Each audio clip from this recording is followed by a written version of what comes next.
Bonsoir à tous, bienvenue les titres de l'actualité de ce lundi 31 juillet. Depuis la suspension des vols quotidiens d'Air Guyane, les habitants de Saül, uniquement accessibles par voie aérienne, sont en souffrance. Ils attendent de nombreuses denrées depuis un mois maintenant. Nous parlerons également des rotations d'hélicoptères prises en charge par la CTG. C'est aujourd'hui que les résidents du foyer d'hébergement des jeunes de l'Ouest en formation à Cayenne devaient quitter leur logement. La CIGI veut entreprendre des travaux. Le directeur du centre communal d'action sociale dit que le bâtiment représente un danger. Et puis les accidents de la route se multiplient pendant ces vacances. Les interventions des pompiers nécessitent de plus en plus de matériel. Depuis 15 jours, le centre de Macoria dispose d'un camion transportant plus de personnel et bien mieux équipé, vous le verrez. Bonne nouvelle pour les habitants de Saül. 12 d'entre eux coincés sur le littoral guyanais ont pu revenir chez eux. 3 rotations d'hélicoptères prises en charge par la CTG leur a permis de rentrer. Au retour, 5 autres habitants ayant des obligations médicales ou professionnelles ont pu rejoindre Cayenne. Coût total de l'opération, 10 000 € qui feront ensuite l'objet d'un titre de recette émis par la CTG à destination de la société CARE. On écoute Tracy Timan, seconde adjointe au maire de Saül, interrogée par Alexandra Silbert et Clotilde Séraphin-Georges. On est en train de travailler en partenariat avec la CTG. Dans un premier temps, ce serait déjà de débloquer le fret bloqué chez Air Guyane. Donc c'est ce qu'on va faire cette semaine. Et sur le long terme, on est en discussion avec la CTG par rapport aux futures possibilités liées à Air Guyane, à ce qui va se passer le 2, c'est quand même pas négligeable. Et de là, nous verrons quelles sont les solutions qui pourront être apportées. On continue aussi avec la préfecture par rapport à la rentrée qui va se faire bientôt. Et là, on essaie de jongler un petit peu pour apporter le nécessaire aux Sahuliens. Voilà donc des solutions qui ne sont que temporaires. Depuis la suspension des vols quotidiens d'Air Guyane, les habitants de cette commune, Saül, donc uniquement accessibles par voie aérienne, sont en souffrance. Leur fret de produits congelés et de nourriture pour animaux était déjà bloqué avant la grève. Ils attendent ces denrées depuis un mois maintenant. Alexandra Silbert et Clotilde Séraphin-Georges sont allés constater le quotidien des habitants. J'ai une roulotte familiale que j'ouvre tous les samedis. C'est pour la population et pour le tourisme aussi. Tout le monde se rejoint à ce lieu. On écoute un peu de musique et puis voilà quoi. C'est un petit coin convivial. Mais depuis la semaine dernière, la roulotte ne fonctionne plus. Jean-François Bernard a proposé des grillades à la place pour ne pas couper le lien. Mais il devra s'arrêter là. Si le premier adjoint rencontre des difficultés à maintenir son activité professionnelle dans la commune, son épouse, elle, en rencontre à nourrir leurs 8 enfants au quotidien. Elle essaye de joindre les deux bouts. Cécile Charles avait eu le temps de faire des courses avant la grève. L'aide humanitaire est venue les compléter, mais ce n'est pas assez pour cette famille nombreuse. À un mois de la rentrée se pose aussi la question des fournitures scolaires. Il faudra trouver une autre disposition pour faire venir les fournitures. Bon, je sais qu'il y a quelque chose qui a été mis en place par la mairie, mais ce n'est pas évident parce qu'il faut trouver quelqu'un sur Cayenne pour acheminer tout ça, pour faire le nécessaire. Et bien souvent, c'est vraiment compliqué. Pour limiter le manque, Christian Boutrin, l'épicier de l'entrée du bourg de Saül, finance des avions privés pour se faire livrer de la marchandise. En l'absence de touristes, sa clientèle a changé. D'habitude, je vis sur les tourismes, beaucoup sur le tourisme, et un peu sur les Sahuliens. Je suis la roue de secours pour eux, en cette période-là. Mais maintenant, là, en cette période difficile que nous vivons maintenant, eh bien, c'est l'inverse. Maintenant, les Sahuliens viennent. La mairie fait preuve de vigilance, le moral dans le village est bas, les habitants sont inquiets. Ils ont peur que cette situation qu'on a vécue en 2002 se répète. C'est-à-dire qu'on est resté plus d'1 an sans avion. Je pense qu'à un moment donné, ils ont peur. Aujourd'hui, la mairie et la CTG se mobilisent et demandent la réquisition de pilotes pour livrer le fret. Concernant le transport de personnes, la commune est suspendue à la décision du tribunal de Pointe-à-Pitre sur l'avenir d'Air Guyane. Ce sera le 2 août prochain. Et demain, nous nous intéresserons à l'impact du manque d'avions sur le tourisme qui représente 98% de l'activité économique de Saül. Et les jours passent et le conflit perdure, flou total sur la situation des pilotes. Aucun avion de la compagnie aérienne n'a décollé sur le territoire depuis 16 jours maintenant. Ce matin, les membres du mouvement de décolonisation et d'émancipation sociale se sont rendus devant les locaux d'Air Guyane, donc à Matoury, pour afficher leur soutien aux habitants des communes enclavées. Fabien Canavi, secrétaire général du MDES, explique au micro de Céline Flezin et Brigitte Wap. Porte un soutien également aux salariés de la compagnie qui sont en grève pour un motif légitime parce qu'ils subissent les pratiques qu'on peut qualifier de frauduleuses d'une gestion qui se fait depuis les Antilles de la Guyane. C'est une situation qui n'est plus supportable. C'est pourquoi nous appelons également les autorités à prendre leurs responsabilités dans l'immédiat pour que ce conflit cesse. Il faut dénouer le conflit, mais aussi poser la question des investigations qu'il y a menées, tant au plan financier que judiciaire, sur les pratiques qui remontent à plusieurs années au niveau de la gestion de cette entreprise. Mais pour l'avenir, il faut que la Guyane ait sa propre compagnie, en tout cas gérée localement, avec une direction, une gestion locale, une compagnie guyanaise au service des Guyanais.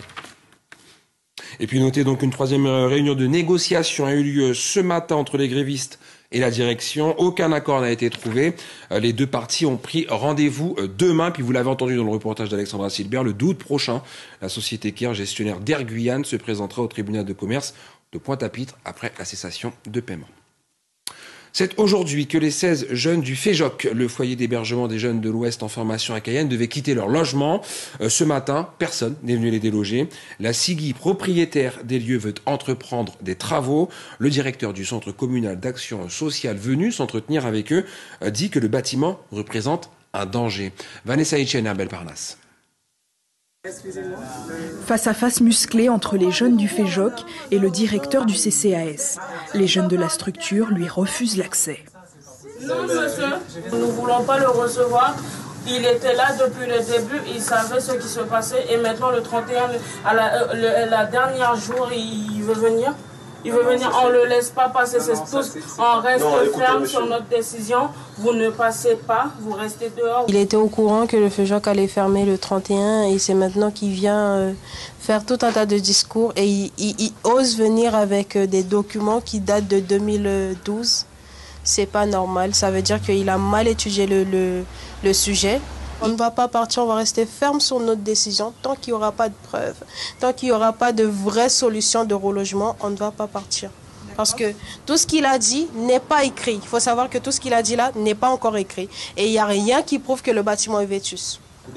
Depuis plusieurs mois, les résidents savent qu'ils doivent remettre les clés au 31 juillet. Tout est prévu pour leur relogement, le rappelle le directeur du CCAS. Aujourd'hui, ces jeunes ne sont pas laissés à l'abandon, puisqu'il y a un accompagnement qui sera prévu, notamment un relogement, avec la participation des services de l'État ainsi que de la CTG. Donc aujourd'hui, l'objectif, c'est juste de faire un constat de la situation et ensuite de leur proposer un relogement. Les jeunes ne seront pas laissés à l'abandon. Alors, ils seront relogés où ? Alors pour l'instant, en l'état actuel des dossiers, je ne peux pas m'exprimer là-dessus parce que ce dossier-là est piloté par la CTG. Donc il vous appartient de faire le point avec la CTG sur le dispositif précis de logement qui va être mis en place. Des arguments que ces jeunes n'acceptent pas. Pour eux, rien ne prouve que ce bâtiment est vétuste. En fait, nos chambres sont propres et le couloir aussi, les salles de bain aussi. Et voilà. Donc vous vivez bien ici ? Pour moi, oui, je vis bien ici, en collectivité. Et j'ai pas envie de changer d'endroit. En fait, je suis bien ici. Je me sens entouré. Je me sens comme une famille. Et voilà. Donc il n'y a pas d'insalubrité ? Non.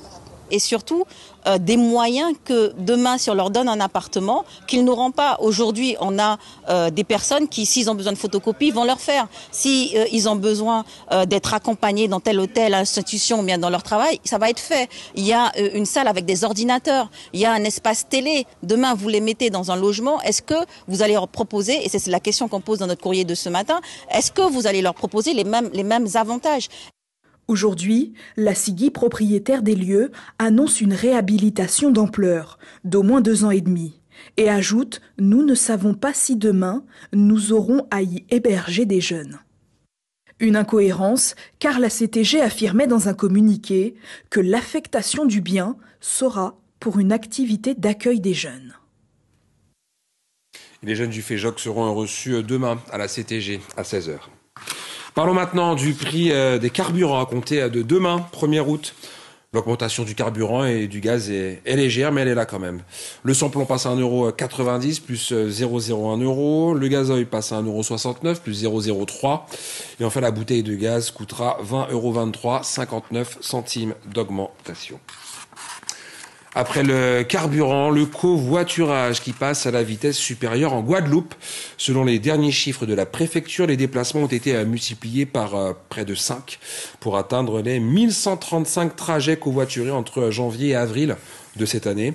La prime covoiturage de 100 € du gouvernement n'est pas étrangère à ce succès. Une bonne nouvelle pour le portefeuille et l'environnement. Michael Bastide et Jean-Marie Mavounzi. Bonjour monsieur, vous allez bien? Oui, est-ce que vous connaissez déjà Déposer? Kathleen est la cofondatrice d'une plateforme de covoiturage. Je n'ai pas l'application sur mon téléphone. Non, mais vous pouvez la télécharger, on peut le faire ensemble si vous voulez. De porte en porte, son objectif est de faire la promotion de ce mode de déplacement. On vient annoncer au Lamantinois qu'il existe une communauté de covoiturage mise en place en association avec la ville de Lamentin pour leur permettre de covoiturer entre Lamantinois, de se rencontrer, de partager les frais et de se déplacer plus facilement grâce à la communauté. Partager les frais d'essence pour le conducteur sur la base d'un prix du kilomètre compris entre 6 et 50 centimes par passager. Le covoiturage est économique et écologique. Il correspond à un réel besoin pour ce résident. Pour pouvoir sortir, aller où je veux, si je veux aller à Pointe-à-Pitre, comme on disait tout à l'heure, aller à Pointe-à-Pitre, payer les factures, des trucs comme ça. Donc je vois, c'est quelqu'un qui devrait intéresser tout le monde. Ce mode de déplacement a été multiplié par 4,7. De janvier à avril, la préfecture a enregistré 1135 trajets covoiturés, soit plus de 22 259 km parcourus. Le covoiturage en Guadeloupe passe à la vitesse supérieure. La plateforme a 1 an et aujourd'hui on est à presque 2000 utilisateurs, donc c'est vraiment un boom. Le fait d'avoir l'application, ça nous a bien permis de communiquer dessus, sur le service et de développer effectivement le nombre d'utilisateurs. Le nombre de conducteurs augmente et les voitures se remplissent un peu plus. Tous les conducteurs sont éligibles à la prime de 100 € dès lors qu'ils covoiturent via une des 3 plateformes, Déposer, Carrosse et 7e Sens. Les 5 trajets les plus covoiturés selon la préfecture, tous sens confondus, sont Gosier-Petitbourg, Abim-Bémao, Gourbert-Saint-Claude, Gosier-Pointe-à-Pitre et Petitbourg-Pointe-à-Pitre. Et justement, chaque année, les Français sont de plus en plus nombreux à partir dans les Antilles. Et pour payer moins cher leur voyage, certains vacanciers ont leurs petites astuces, comme vous allez le voir dans ce reportage d'Esther Abitbol et Amandine Poncet. Pour partir en Martinique, Karen est très chargée. Nous avons 2 valises, et puis après il y a les sacs, enfin bien sûr les provisions, parce que comme là-bas c'est tellement cher, donc on n'a pas le choix de faire des courses avant de partir. Des cartons remplis de produits frais pour 2 semaines de vacances. Oui, celui-là. Vas-y. Grâce à ces provisions, Karen espère économiser 300 €. Un séjour bien organisé, prévu longtemps à l'avance. Séverine, sa sœur, a pris les billets pour toute la famille en octobre dernier. On a fait des recherches sur Internet via les moteurs de comparaison de billets, plus la radio. Et au final, on arrive à quelque chose d'intéressant dans les 890 € par personne. Soit 200 € de moins par billet que les tarifs actuels. Des prix en nette augmentation cependant par rapport aux années précédentes. Les Antilles affichent les hausses les plus fortes, environ 50% en 4 ans. Pour réduire le coût, ces touristes habitués de la Guadeloupe partent légers. Principalement dans nos valises, on va avoir des vêtements, des chaussures et une trousse de toilette, mais strict minimum aussi, vu que c'est des bagages de cabine. Pas de bagages en soute et donc 70 € d'économie par personne. En ne prenant pas des gros bagages, ça nous a fait économiser environ 200 €. C'est des économies qui vont nous permettre de pouvoir faire des activités sur place. 3 semaines de vacances à Pointe-à-Pitre pour cette famille. Comme elle, plus de 31 millions de vacanciers sont attendus dans la Caraïbe cette année. Allez, retour en Guyane et parlons sécurité. Sécurité, évidemment, pendant les vacances, puisque les accidents de la route se multiplient en cette période. Les interventions des pompiers nécessitent de plus en plus de matériel face à la gravité des sinistres. Et depuis 15 jours, le centre de Makouria est désormais équipé d'un camion transportant plus de personnel et bien mieux équipé, justement. Jean-Gilles Lassard. Arrivé à la mi-juillet au centre de secours de Macoria, ce véhicule d'intervention unique aux Antilles-Guyane fait la fierté des sapeurs. Nous avons aussi une cabine plus grande pour nous, parce qu'avec l'équipement et tout, c'est pas évident quand on avait les anciens véhicules. Donc là maintenant, avec ce nouveau véhicule, on a de l'espace pour nous. Notre VSR, maintenant qui est boîte automatique, il n'y a plus de manuel. Donc ce qui est plus bénéfique pour nous, conducteurs. Donc super véhicule, au top. Ici, on a une plateforme qui est réglable aussi. C'est-à-dire que lorsqu'on a un accident avec un poids lourd, comme c'est très haut, pour accéder à la victime, on utilise la plateforme, donc qui est réglable. Outre cela, ce poids lourd transporte tout le matériel nécessaire aux interventions lors d'accidents routiers ou autres. Écarteurs, tronçonneuses thermiques ou électriques, une citerne d'eau, la liste est longue.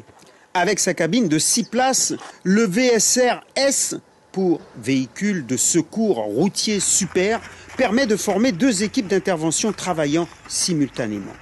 Prendre l'écarteur, bon coup, ça va facile, le feu ici. On aura l'espace ici. Pour déposer le matériel, vous protégez la victime. Binôme 3, vous allez m'effectuer la dépose du pare-brise au moyen de la scie sabre. Reste qu'il faut l'utiliser au mieux et pour cela, la formation demeure indispensable. On est dans l'obligation de former tous les sapeurs-pompiers de Macoria, puisque les professionnels sont déjà formés. Une partie des volontaires, là, ce sont des nouvelles recrues qui sont en formation pour pouvoir être aptes à pouvoir intervenir dans ces conditions. Parmi ces recrues, Lériana Clet.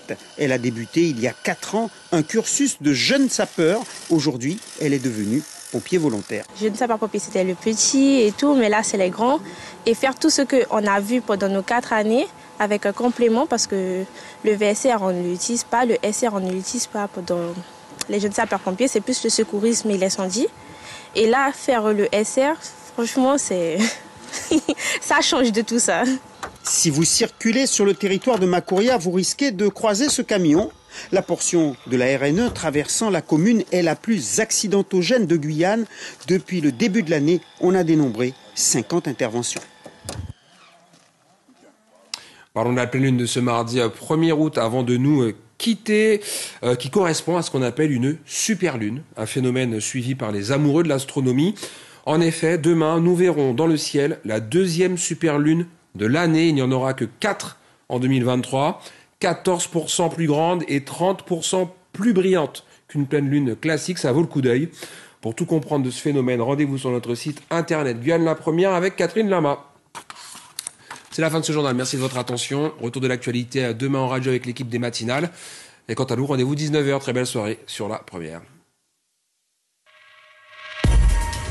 L'info continue sur les réseaux sociaux et sur notre site internet lapremière.fr.